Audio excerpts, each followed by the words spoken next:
Hello alkane and hello एरेन का आज lecture number 3 है। आज हम लोग सीखेंगे SN1 एंड SN2 रिएक्शन। अगर आप इस पूरी वीडियो को देख लोगे तो SN1 और SN2 के हर एक कॉन्सेप्ट आपको क्लियर हो जाएंगे। चलिए शुरू करते हैं। सबसे पहला है अपना nucleophilic substitution reaction. Nucleophilic substitution reaction में क्या होता है कि एक न्यूक्लियोफाइल हेलो अल्केन पे रिएक्ट करता है। न्यूक्लियोफाइल हेलो अल्केन से रिएक्शन होता है। तो हेलो अल्केन में कार्बन और हैलाइड ग्रुप है, तो कार्बन पे अपना डेल पॉजिटिव चार्ज और इस पे डेल नेगेटिव, इसको हम पार्शियल पॉजिटिव चार्ज भी बोलते हैं, पार्शियल नेगेटिव चार्ज बोलते हैं। तो अब न्यूक्लियोफाइल का इस पे अटैक होगा और हेलोजन ग्रुप जो है वो as a leaving group out हो जाता है, मतलब बाहर निकल जाता है और प्रोडक्ट में हैलाइड आयन फॉर्म कर लेता है। तो न्यूक्लियोफाइल का अटैक हुआ और हेलोजन के जगह हम न्यूक्लियोफाइल को सब्स्टिट्यूट कर दिए। तो सब्स्टिट्यूशन किसके द्वारा कैरीड आउट हुआ? तो न्यूक्लियोफाइल के द्वारा, इसलिए हम न्यूक्लियोफिलिक सब्स्टिट्यूशन रिएक्शन इसका नाम बोलते हैं। न्यूक्लियोफाइल का अटैक हुआ इस पे, हेलो ग्रुप जो है वो as a leaving group out हुआ और वो यहाँ पे रिएक्टेंट में एज ए हैलाइड आयन बन गया और हमारा ये प्रोडक्ट में बन जाता है। फॉर एग्जाम्पल अगर हम देखें तो जैसे RX मतलब अल्काइल हैलाइड प्लस न्यूक्लियोफाइल है, तो हम क्या करेंगे, सिंपली है हैलाइड को हटाओ, न्यूक्लियोफाइल को सब्स्टिट्यूट कर दो। तो न्यूक्लियोफाइल को सब्स्टिट्यूट कर दिए प्लस हैलाइड आयन। तो न्यूक्लियोफिलिक सब्स्टिट्यूशन रिएक्शन क्या था कि न्यूक्लियोफाइल को यहां सब्स्टिट्यूट करते हैं, halide as a leaving group halide ion form कर देता है और यहाँ ये हमारा बन जाता है। अब न्यूक्लियोफिलिक सब्स्टिट्यूशन रिएक्शन का ही पार्ट है दोनों SN2 और SN1। अब SN2 का पहला पूरा नाम समझेंगे, सब्स्टिट्यूशन न्यूक्लियोफिलिक बायोमोलिकुलर। 2 है तो बायोमोलिकुलर और 1 रहेगा जब SN1 में, तो हम उसको यूनिमोलिकुलर बोलते हैं, मतलब एक। अब SN2 के सारे बात को हम समझेंगे। सबसे पहले इसका रिएक्शन देखिए, हाइड्रोक्साइड आयन है मतलब एक न्यूक्लियोफाइल है और ये CH3Cl है, CH3Cl। तो इस पे न्यूक्लियोफाइल का अटैक होता है। अब बात आती है कि अटैक फ्रंट साइड से होगा या बैक साइड से होगा। तो अटैक जो है वो बैक साइड से होगा। क्यों? क्योंकि फ्रंट साइड से तो क्लोरीन पहले से ही है। अब क्लोरीन जो है वो लिविंग ग्रुप की तरह टूटने लगता है, लिविंग ग्रुप है और वो टूटेगा, लेकिन टूटता धीरे धीरे धीरे है उसी समय पे जब हाइड्रोक्साइड आयन का बॉन्ड धीरे धीरे धीरे धीरे फॉर्म होता है।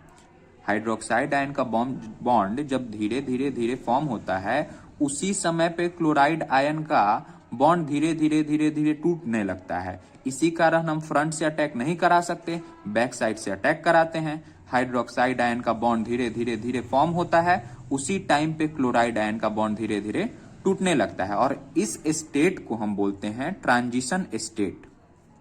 जब हाइड्रोक्साइड आयन का बॉन्ड धीरे धीरे फॉर्म होता है और क्लोराइड आयन टूटने लगता है और फाइनली हमारा क्लोराइड आयन बाहर हो जाता है और हाइड्रोक्साइड आयन का जो है वो पूरा बॉन्ड बन जाता है और इसी को हम SN2 बोलते हैं। अब यहाँ एक बात और समझना है कि हम यहाँ पे देखे थे कि रिएक्टेंट में हमारा क्लोराइड जो है Cl क्लोरीन क्लोराइड जो है वो हमारा फ्रंट साइड पे लगा है। क्लोराइड जो है वो हमारा फ्रंट साइड पे लगा है, लेकिन जब हम प्रोडक्ट में आए तो हमारा हाइड्रोक्साइड आयन जो था न्यूक्लियोफाइल वो बैक साइड में लगा। मतलब कि यहाँ पे फ्रंट साइड में था, यहाँ बैक साइड हो गया। तो इसको हम बोलते हैं कंप्लीट इन्वर्जन मेथड। इसको हम बोलते हैं इन्वर्जन मेथड। जब बैक साइड में था, फ्रंट साइड में क्लोराइड था और बैक साइड में हमारा हाइड्रोक्साइड आयन आया, तो इसको हम बोलते हैं इन्वर्जन मेथड। अब बात आती है कि इसका नाम SN2 क्यों पड़ा।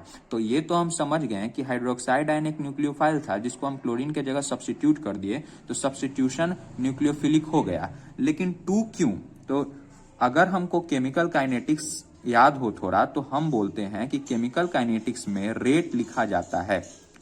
केमिकल काइनेटिक्स में एक टर्म है जिसको हम रेट बोलते हैं और रेट जो है ना इसका SN2 में दोनों के कंसंट्रेशन पर डिपेंड करता है। रिएक्टेंट में जो न्यूक्लियोफाइल है और जो ये CH3Cl है, इन दोनों के कंसंट्रेशन पे डिपेंड करता है। CH3Cl और साथ में ये हाइड्रोक्साइड आयन जो कि न्यूक्लियोफाइल है, तो इन दोनों के कंसंट्रेशन पे इसका रेट डिपेंड करता है। तो अगर हम ऑर्डर लिखना चाहते हैं तो ऑर्डर इज इक्वल टू 1 + 1 2 हो जाएगा। तो अब हम समझ गए कि सब्स्टिट्यूशन हुआ था किसके द्वारा, तो न्यूक्लियोफाइल के द्वारा।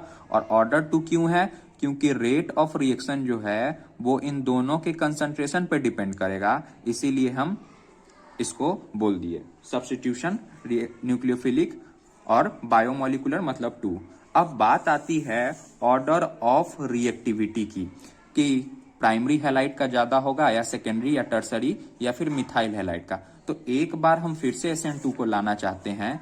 हम SN2 में ये देखें कि हमारा रिएक्शन तभी प्रोसीड हो रहा था जब हाइड्रोक्साइड आयन का अटैक CH3Cl पे हो रहा था बैक साइड से। तो यहां हम एक चीज और देखें कि हाइड्रोक्साइड आयन का अटैक ज्यादा अच्छा तब होगा जब यहाँ कम भीड़ हो, मतलब कम बल्कि ग्रुप हो, आसानी से हाइड्रोक्साइड आयन चला जाएगा। मतलब यहाँ भीड़ भाड़ कम होना चाहिए, बल्कि ग्रुप कम होना चाहिए। जितना कम बल्कि ग्रुप होगा उतना ही अच्छा हमारा हाइड्रोक्साइड आयन जो है वो हाइड्रोक्साइड आयन उतना ही आसानी से रिएक्ट कर जाएगा और हमारा प्रोडक्ट उतना ही अच्छा होगा। तो सबसे कम बल्कि ग्रुप हम बोल रहे हैं, सबसे कम बल्कि ग्रुप हो तो उसमें हमारा ऑर्डर ऑफ रिएक्टिविटी SN2 के लिए ज्यादा होता है। तो सबसे कम बल्कि ग्रुप किसमें, मिथाइल हैलाइड में, मात्र 3 हाइड्रोजन होते हैं। उसके बाद किसमें, प्राइमरी हैलाइड में, फिर सेकेंडरी हैलाइड में और सबसे लास्ट टर्सरी हैलाइड में। तो समझ गए हम order of reactivity, methyl halide, then primary, then secondary and then tertiary. Reason अगर कोई पूछे तो हम बताएंगे कि सबसे कम यहाँ पे भीड़ भाड़ है, लेस बल्कि ग्रुप है, इसीलिए न्यूक्लियोफाइल का आसानी से यहाँ पहुंच सकता है इस CH3X पे, इसीलिए हमारा ये अच्छे से ऑर्डर ऑफ रिएक्टिविटी CH3X का सबसे ज्यादा होगा। अब बात आती है SN1 की। अच्छा, एक बात मैं और बताना चाहता हूं SN2 में कि इसमें नो रीअरेंजमेंट होता है, कोई रीअरेंजमेंट नहीं है, ये 1 स्टेप रिएक्शन है, ठीक है। तो ये याद रखना है SN2 में। अब बात आती है SN1 की।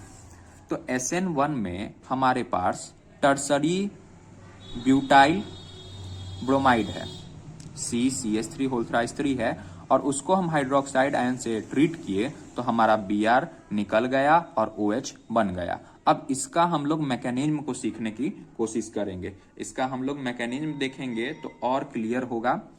इसमें क्या है कि सबसे पहले स्टेप में CH3 और ये CH3, यहाँ ब्रोमीन है। तो स्टेप 1 में क्या होता है कि हमारा ये जो ब्रोमीन है वो एज ए लिविंग ग्रुप निकल जाता है, और वो जब निकलेगा तो यहाँ पॉजिटिव चार्ज फॉर्म होगा, ये भी CH3, ये भी CH3 और ये भी CH3, और ब्रोमीन जो है वो हमारा निकल चुका है। अब ये जो पहला स्टेप हुआ ना, इसको हम स्टेप 1 बोल देते हैं, और ये स्टेप 1 जो है वो बहुत ही स्लो स्टेप होता है और ये रेट डिटरमाइनिंग स्टेप भी होता है। इसको हमको ध्यान से समझना है कि ये जो पहला स्टेप है वो स्लो स्टेप होता है as well as rate determining step होता है। अब दूसरे स्टेप में क्या होगा कि हमारा हाइड्रोक्साइड आयन जो है इस पार्शियल पॉजिटिव चार्ज पे अटैक करेगा और ये हमारा बन जाएगा CH3 इस पे बन गया। तो हाइड्रोक्साइड आयन इस पोजीशन पे अटैक किया और ये हमारा बन गया। तो ये था हमारा फाइनल प्रोडक्ट जो हमको यहाँ भी मिल रहा था, और Br फिर लिख देंगे। तो हमने क्या समझा SN1 में कि टर्सरी ब्यूटाइल ब्रोमाइड था, हाइड्रोक्साइड आयन से ट्रीट किए तो हमारा ये फॉर्म हो गया।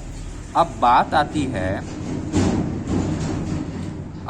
आती है कि क्या हम फ्रंट साइड से ही हाइड्रोक्साइड आयन को यहाँ अटैक करा सकते हैं? तो नहीं, हमारे पास जगह इधर भी है और इधर भी। अगर हम चाहें तो हम हाइड्रोक्साइड आयन को यहाँ भी पुट कर सकते हैं जैसा हम लोगों ने यहाँ पुट किया, और हम इस साइड भी लगा सकते हैं। तो इससे हमारा 50% चांस ये होता है कि हम इधर भी कर सकते हैं और इधर भी कर सकते हैं, और इस मेथड को हम बोलते हैं रेसिमाइजेशन।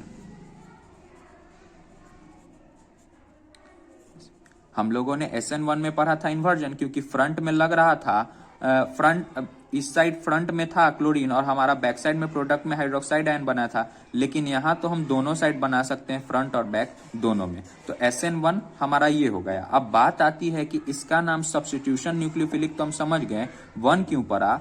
तो रेट ऑफ रिएक्शन जो है वो सिर्फ और सिर्फ इस पे डिपेंड करता है। हाइड्रोक्साइड आयन मतलब न्यूक्लियोफाइल पे डिपेंड नहीं करता, मतलब CH3 इसी के कंसंट्रेशन पे हमारा रेट जो है वो डिपेंड करता है। सो ऑर्डर जो हो गया इसका 1 हो गया। तो हम ये देख लिए कि इसका जो है ऑर्डर 1 हो गया और इसका मैकेनिज्म भी सीख लिए। अब बात आती है इसके भी ऑर्डर की। तो हम यहाँ बोले थे कि यहाँ जो है वो हमारा रेट डिटरमाइनिंग स्टेप होता है। अब पॉजिटिव चार्ज है तो इसका जितना ज्यादा स्टेबिलिटी होगा ऑर्डर ऑफ रिएक्शन उतना ही ज्यादा होगा, मतलब ये डिपेंड करता है स्टेबिलिटी पे।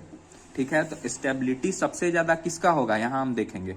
अगर हम यहाँ से हेलो ग्रुप को हटा दें, यहाँ से हेलो ग्रुप को हटा दें, यहाँ से हेलो ग्रुप को हटा दें और यहाँ से हेलो ग्रुप को हटा दें, तो सबसे ज्यादा स्टेबिलिटी मेरा किसका होगा? सबसे ज्यादा स्टेबिलिटी इस कार्बन का होगा। क्यों? क्योंकि इसके पास 3 कार्बन है, मतलब ये 3 डिग्री है, तो सबसे ज्यादा स्टेबिलिटी इसका होगा। फिर जो अगर हम यहाँ से इस हेलो ग्रुप को हटा दे तो फिर इसका स्टेबिलिटी ज्यादा होगा, फिर इसका और फिर इसका। तो सबसे ज्यादा 3 डिग्री, फिर 2 डिग्री और फिर ये 1 डिग्री और सबसे लास्ट में मिथाइल हैलाइड। मतलब यहाँ सब स्टेबिलिटी देखते हैं। और इसमें अगर हम बात करें तो हमको यहाँ देखना था कि जो सबसे लेस बल्की होगा और यहाँ हम देखेंगे कि सबसे ज्यादा बल्की जो होगा। तो अगर आपका सारा कॉन्सेप्ट लगभग क्लियर हो गया होगा।